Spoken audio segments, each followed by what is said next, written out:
नमस्कार, आप देख रहे हैं सी न्यूज भारत और मैं हूं आपके साथ आकांक्षा यादव। वक्त हो चुका है न्यूज आर का। रुक करेंगे इस वक्त की खास खबर की तरफ, जहां स्वच्छता मिशन और कोरोना महामारी से बचाव के लिए जिला स्तर से लेकर ग्राम सभा स्तर पर ब्लीचिंग पाउडर एवं चूने का छिड़काव किया जा रहा है। इस समय अधिकांश नवनियुक्त जिला पंचायत बीडीसी एवं ग्राम प्रधान द्वारा असहाय और गरीबों में जरूरत की वस्तुएं और मास्क वितरण भी किया जा रहा है। इसी क्रम में ग्राम सभा रोही के नवनिर्वाचित प्रधान सीता सिंह के पति अमर सिंह ने छिड़काव किया और मास्क बांटा और गांव के विकास कार्यों की जानकारी देते हुए अपने कार्य योजना के बारे में भी जानकारी दी है। गांव के लोगों ने भी अपनी समस्याओं को सामने रखा है। नमस्कार, हम उपस्थित हैं जनपद भदोही के विकासखंड ज्ञानपुर के ग्राम सभा रोही में।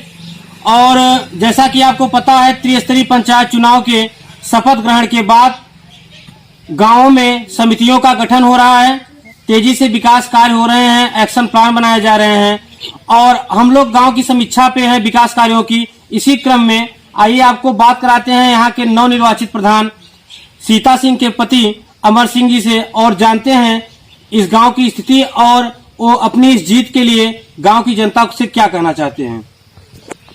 पहले तो मैं ग्राम सभा रोही के उम्मीदवार अमर सिंह और अपने ग्राम वासियों का तहे दिल से आभार व्यक्त करते हैं, अपने गांव वासियों के धन्यवाद देते हैं।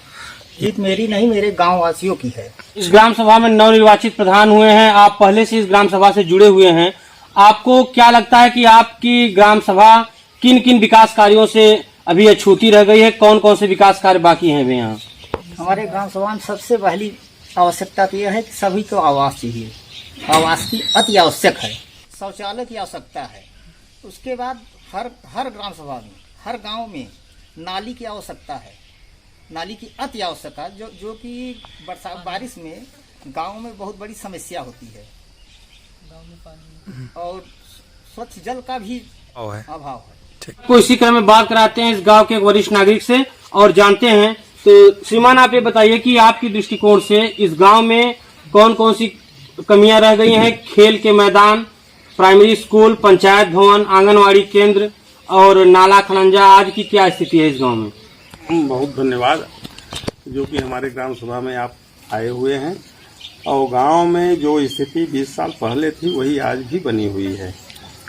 देखने के लिए तो खड़ंजा है, लेकिन वो खड़ंजा है नहीं, पूर्व से ही बने हुए हैं, उसी को रिपेयरिंग किए जाते हैं।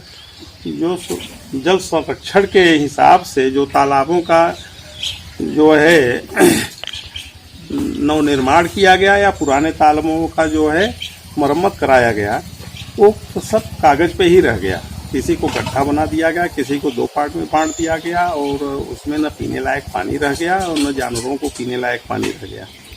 और तीसरी चीज़ है, गांव में इस समय जो बरसात हो जाती है, बीच गांव में भी ऐसा नर्क टाइप का हो जाता है जो शहरों में नहीं हो पाता है कि आप पैदल भी उसको क्रॉस नहीं कर सकते, इस पार से उस पार नहीं जा सकते। और ये आज से नहीं है, 20 साल से है कि ये कहीं भी किसी से पूछे। और रह गया कि जो जोन कास्ट वाली एरिया है वहाँ की भी वही दशा है। और जो मेन हमारे यहाँ के आंगनबाड़ी केंद्र हैं वहाँ चल के देख लेना, वहाँ साफ़ सफाई की व्यवस्था है, केवल एक कमरे की व्यवस्था हो गई है। इसके बाद उसमें कोई भी कार्यक्रम नहीं है। प्राइमरी विद्यालय है, वहाँ भी वही दशा है। और एक तो खड़हर हो गया है, अभी खड़हर हो गया। पेंशन और आवास की क्या स्थिति है यहाँ पर? पेंशन की स्थिति है कि लोग सक्रिय नहीं है पर्सनल रूप से, और जो प्रधान के इशारे सब एक मान लिया जाता है कि हम दे दिए होगा। इसमें बहुत से जिनको आवश्यकता थी वृद्धा पेंशन की तो पा नहीं रहे हैं, जिनको आवश्यकता नहीं है उनकी वृद्धा पेंशन चल रही है। और दूसरी चीज जो है, यहाँ कोटे का जो सिस्टम है, कोटा भी डायरेक्ट या इनडायरेक्ट पुराने प्रधान के हाथ में ही रहा है। और उसमें 20 किलो 5 किलो की जगह जो है 4 किलो 4.5 किलो मिलता है। 20 किलो में 3 किलो कम ही हो जाता है और आज भी है। और किसी भी समय अचानक सर्वे किया जाए तो ये चीज़ मिलेगी। इसमें ये हमारी समस्या नहीं है, पूरे गांव की समस्या है। लेकिन वो इतने दबंग थे विजय मिश्रा की तरह, जो कि आवाज़ कोई उठा नहीं पाता था। और आज उसी की देन है, सिचुएशन बदली है। इसमें भी सुधार होना चाहिए। इसके लिए भी क्लेम किया जाएगा, जिला अधिकारी को दिया जाएगा, जिला आपूर्ति अधिकारी को दिया जाएगा, SDM या इससे मार्फत जो अन्य सहायक लोग हैं आइए आपको इसी क्रम में इस गांव के एक युवक से बात कराते हैं और जानते हैं विकास की स्थिति। जी, आपको आपके नवनिर्वाचित प्रधान से क्या आशाएं हैं कि जो कि गांव को अति आवश्यक हैं विकास की दृष्टि से? हमें सबसे पहले नए प्रधान को धन्यवाद बोलते हैं। और ये है कि हमारे गांव में पानी की सबसे बड़ी समस्या है, जो बारिश की पानी है जल निकासी। जल निकासी के लिए कि गांव के चारों तरफ कम से कम नाली होना चाहिए, कि जिससे गांव में नहीं तो पानी इकट्ठा होता है। और इसीलिए हम लोग नए प्रधान को चुने हैं और इनसे हम लोगों को काफ़ी उम्मीद है। हमें भी इनको सपोर्ट करना है और इनको भी चाहिए कि हम जनता को सपोर्ट करें काम के लिए। युवाओं के लिए खेल का मैदान वगैरह है यहाँ? खेल का मैदान तो नहीं है, लेकिन जगह काफ़ी है, वेस्ट में पड़ी हुई है। अगर चाहे तो यहाँ पे बन सकता है।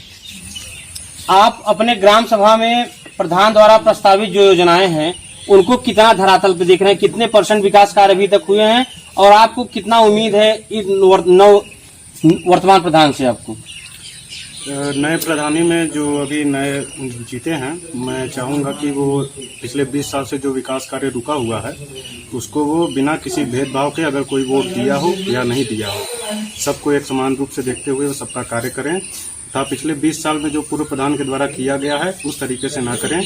तथा मुझे आशा ही नहीं पूरा विश्वास है कि वो अपने जो उन्होंने चुनाव में सबके द्वारा कहा है वो अपने वादों पर एकदम खरा उतरेंगे तथा सबका कार्य करेंगे। प्रधानी में बहुत सारी योजनाएं आती हैं, शौचालय योजना आ गई, आवास योजना आ गया, लेकिन जब ये कागज पत्र पूर्व प्रधान को दिया जाता था तो उसमें कमीशन की बात की जाती थी। कमीशन नहीं देने पे वो नाम काट दिया जाता था। तो जैसे अब शौचालय को ही ले लीजिए, 12,000 रुपये पास होता था तो उसमें 2,000 रुपये कमीशन देने पड़ते थे। आवास में भी लगभग 1 लाख या इसके आसपास कुछ पैसे मिलते थे तो उसमें 25,000 रुपये देने पड़ते थे। मैं आपको पूरे चैलेंज के साथ कह सकता हूं, पिछले 18 साल में जितनी योजनाएं चली हैं उसका अगर भाई खाता के आधार पे जितना काम कराया गया है रिव्यू करा लिया जाए तो 50% काम जो है आधे अधूरे पड़े हैं, या अगर जो काम पूरे हुए हैं वो एकदम जर्जर अवस्था में है। इसका सबसे मैं बड़ा एग्जाम्पल देना चाहूँगा प्राइमरी विद्यालय। प्राइमरी विद्यालय को आप देख लेंगे, एक जो बजट होता है उसमें अगर कोई निजी व्यक्ति अपना घर बनवाए तो उसका घर इतना मजबूत हो जाता है, लेकिन वो 2 साल में खंडहर हो गया। तो ये सब भ्रष्टाचार की सीमाएं हैं और इसके खिलाफ कंप्लेन भी की जाती है तो ऊपर पैसा खिला दिया जाता है, ये सब करके मामले को दबा दिया जाता है। आपको गांव की जनता ने आशीर्वाद देकर प्रधान पद तक पहुंचा दिया है। अब आप अपने गांव के विकास के लिए कौन कौन से कार्य प्राथमिकता के रूप में जल्द से जल्द करना चाहेंगे? सबसे पहला कार्य हमारे गांव में होना चाहिए नाली का, सबसे पहला कार्य, जिससे कि बरसात होते ही गांव में झगड़ा तकरार नाना प्रकार का व्यवधान उत्पन्न होता है। अगर वो व्यवधान उत्पन्न होता दूर हो जाए, कोई हमारे गांव में समस्या नहीं है। पहली चीज। दूसरी चीज, सबसे बड़ी जो आवश्यकता है जो गरीब लोगों के पास रहा ये मड़ई नहीं है, उन्हें आवास चाहिए। दूसरी व्यवस्था शौचालय, सबसे बड़ी कमी हमारे यहाँ, आप टहल के देख लीजिए पूरे गांव में, एक जगह नहीं, टहल के आप पूरे गांव में देख लीजिए, एक भी शौचालय नहीं है। मान लीजिए 5% है तो 5% से होगा नहीं, तो ज़्यादा से ज़्यादा व्यवस्था हमारे यहाँ शौचालय होनी चाहिए, ज़्यादा से ज़्यादा। उसके बाद आ गई रास्ता की बात, तो रास्ता भी 2-4 ऐसे अवरुद्ध हैं, वो भी अति आवश्यक है। और तालाब को सुंदरीकरण दे, 2-4 तालाब ऐसा हैं जो वहाँ पर्यटक स्थल लायक जगह हुआ, जिसे आप वहाँ देख लीजिए। हनुमान मंदिर के पास वहाँ साधु संत भी बैठते हैं, वहाँ तालाब आप देख लीजिए, उसका सुंदरीकरण होना चाहिए सबसे पहले। हाँ, मान लीजिए अभी समय बहुत है, अभी नहीं हो पाएगा, बारिश है, बाद में होगा। तो जो भी योजना है, हमारा विचार ये है, जो भी योजना है हमारे पास, गवर्नमेंट जो भी व्यवस्था देती है हर आदमी को पहुँचे, हर आदमी उसका लाभ करे। ऐसा है जैसे मंदिर धर्मशाला है, वहाँ पे ऐसी व्यवस्था होनी चाहिए जो कि लाइटिंग होनी चाहिए और 2-4 आदमी बैठने उठने की जगह भी होनी चाहिए। हाँ, हम बात कर रहे थे ग्राम सभा रोही के नवनिर्वाचित प्रधान सीता सिंह के पति अमर सिंह से, वहां के सदस्यों और गांव के वरिष्ठ जनों से। जैसा कि आपने देखा, इस गांव में बहुत सी समस्याएं हैं जो कि अभी पूरी नहीं हुई हैं। यहाँ के लोगों को नवनिर्वाचित प्रधान से काफी उम्मीदें हैं और आपने देखा कि प्रधान ने कहा कि जो भी योजनाएं होंगी उसे पूरी ईमानदारी और निष्ठा से प्रत्येक व्यक्ति तक पहुंचाया जाएगा और इस गांव को एक आदर्श गांव के रूप में बनाया जाएगा। भदोही से सी न्यूज संवाददाता शिवशंकर दुबे की रिपोर्ट। फिलहाल के लिए इतना ही। देश और दुनिया की तमाम बड़ी खबरों के लिए देखते रहे सी न्यूज भारत।